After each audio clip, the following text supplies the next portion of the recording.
ఈ వీడియోలో రామసేతు కోసం తెలుసుకుందాం. రామరావణ యుద్ధం తర్వాత 100 యోజనాలు గల రామసేతు ఏమైంది? రాముడిచే నిర్మించబడ్డ ఇటువంటి సేతు ఉంది అనటానికి ఎందుకు ఆధారాలు లేవు? ఇలా చాలా సందేహాలకు సమాధానాలు ఈ వీడియోలో తెలుసుకుందాం.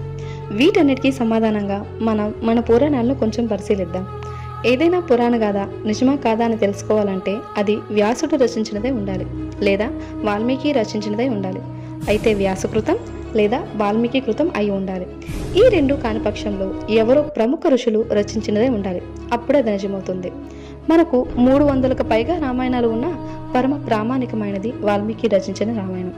ఈ రామాయణంలో ఏ సందేహం వచ్చినా శ్రీ పద్మమహాపురాణం చదివి తెలుసుకోవాలని చాలా మంది పండితులు మనకు చెప్పారు. ఈ పద్మమహాపురాణంలో సృష్టికాండంలో 38వ అధ్యాయంలో ఇలా తెలిపారు. శ్రీరాముడు పట్టాభిషేకం అనంతరం ఈ సమస్త భూమండలాన్ని 11,000 సంవత్సరాలు పరిపాలించాడు. కొంతకాలానికి రాముడు లంకా నగరంలో ఉన్న విభీషణుని కలుసుకోవాలని తన పుష్పక విమానాన్ని అధిరోహించి విభీషణుని కలుసుకుంటాడు. తన యోగక్షేమాలని తెలుసుకొని ఈ విధంగా మాట్లాడతాడు. విభీషణ, దేవతలకు ప్రియమైన కార్యములు చేయు. దేవరాజు అయిన ఇంద్రుని ఆజ్ఞను పాలించు. ఎవరైనా మానవులు లంకకు వస్తే రాక్షసులు వారిని చంపకూడదు సుమా, నన్ను చూసుకున్నట్లే వారిని చూసుకోవాలి అని చెప్తాడు. దానికి విభీషణుడు, ఓ నరశ్రేష్ఠ, మీరు ఆజ్ఞాపించినట్లే నడుచుకుంటాను. కానీ ఒక్క మాట, ఓ రాజేంద్ర, భూమిపై ఉన్న మానవులు ఈ సేతువు మీదుగా లంకలో ప్రవేశించి మాకు ఏమైనా ఇబ్బందులు కలుగజేసినచే నీకు ఇచ్చిన మాటను ఉల్లంఘించిన వాడను అవుతాను. అప్పుడు నా కర్తవ్యము ఏమిటి అని అడుగుతాడు. దానికి శ్రీరాముడు తన ధనస్సును చేత పట్టుకొని ఒక అస్త్రాన్ని సంధించి రామసేతువు మీదకు ప్రయోగించారు.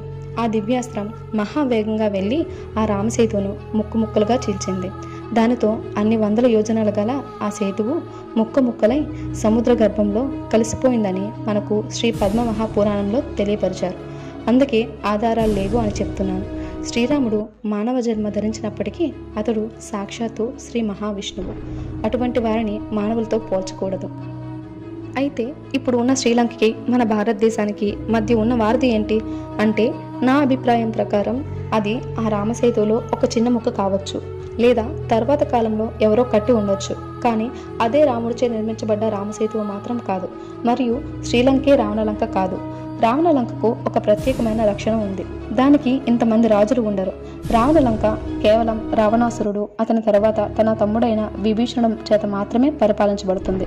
కానీ శ్రీలంక చాలా మంది రాజులచే పరిపాలించబడ్డ రాజ్యం.